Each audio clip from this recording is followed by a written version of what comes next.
Okay, it's day 90 of being off the grid. I was almost going to say day 90 of the sock light, but that would be wrong. Day 90 off the grid. And it's also April the 5th, which is important because it's the 20th anniversary of the recording of Beltane's first full band demo that was simply called Rehearsal, April 5th, 1995. What you're looking at here is the actual mixing disc that 20 years ago we used to do that recording. Well, sort of to commemorate this recording, I did some vocals today that are on a new track, a track that we recorded at the autumn equinox, but I did the vocals today, and it's kind of relevant because this particular song is a tribute to one of the songs off this original rehearsal demo. So just for fun, I put the mic through the mixing disc. As you can see, it's pretty old. It's probably 70s, I guess, or very early 80s at the newest, probably late 70s.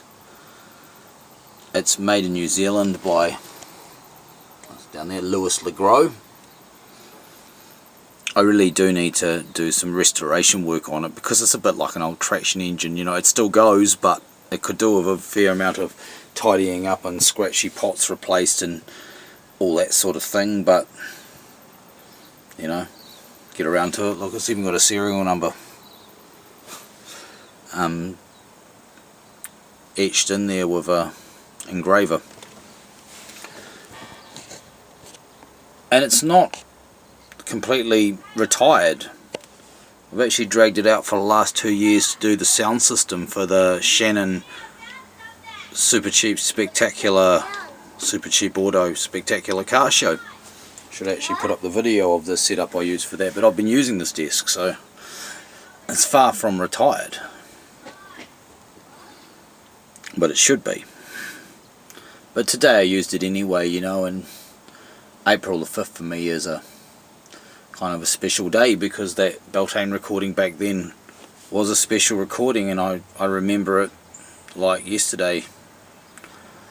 It was 1995 was one of the greatest years I think I had in Nelson, you know, at this house in St Vincent Street, which we called the St Vincent Street Horde, and it was definitely the stronghold of black metal in New Zealand in those years. Nelson was, you know, and our scene and our house basically was it.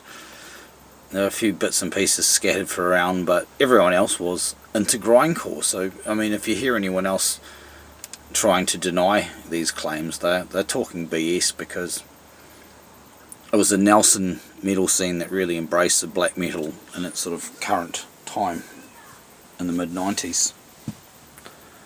So I used this disc, and I also dragged out this old mic.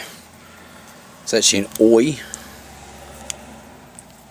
and I can't honestly remember whether this mic was also present at that recording. It may well have been, but I'm just trying to figure out when I actually bought it. I may have got it a year or so later when I got a bit more into wanting to do a recording studio setup, but I used that mic today anyway.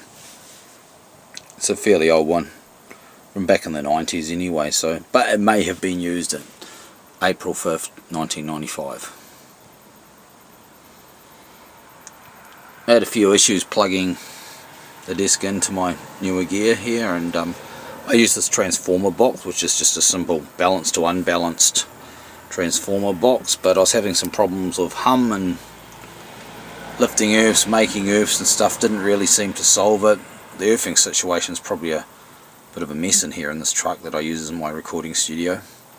But in the end, while I was messing around with this clip lead to see which would be the better earthing arrangement, I accidentally shorted out half the windings in this transformer, and that acted like an attenuator, which worked out quite nicely, because then I could turn the master level up down there on the desk and push more signal into this, and the hum didn't sort of go up and down with the master volume, so I was able to run the desk hotter and the hum was therefore quieter, so that pretty much solved it.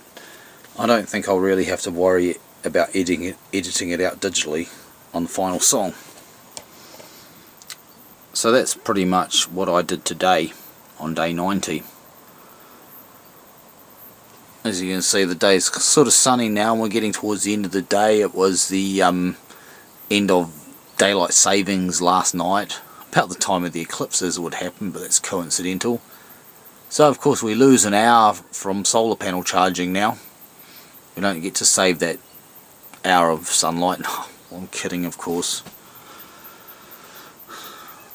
But one thing is for sure is that the days are drawing in now, and as we head towards the Samhain, it's going to be more of a challenge to keep things going cool with being fully off the grid. But you know, we'll carry it on and see if we can get through. I mean, it's been 90 days now. I mean, that's essentially 3 calendar months. It's certainly slightly more than 3 moons. You know, fully off the grid. Well, electric grid anyway, you know, which is the main grid of all. Anyway, we're going to head out and finish this day with a visit to the hot air balloon, sort of what they call a light up. They light up the balloons at the end of the twilight, you know, just as it's getting dark. It's sort of just the start of nightfall. Night glow is what they call it, and they just fire them up and it looks pretty awesome. So I'm going to head to Levin shortly, so I better cut this off. Well, that was basically day 90, so there we go. It was pretty enjoyable for me to do these vocals today, and sort of about the same time that 20 years ago I was in that hallway in St Vincent Street with Durkin and Thiendelin, recording our demo. And of course I've released today actually 2 versions of the demo, actually. One on Satanica Productions, which is a digipack style version of it, with the tracks sort of, you know, carefully remastered for the best possible sound quality, and a cassette version on Satanica Black, which is actually dubs off the original master tape which we used back in the 90s to make copies for people. So a couple of different flavours there. But you know, I've been holding that rehearsal back until this 20-year anniversary for quite a few years now, and now the day's come and pretty much gone, so I should go too.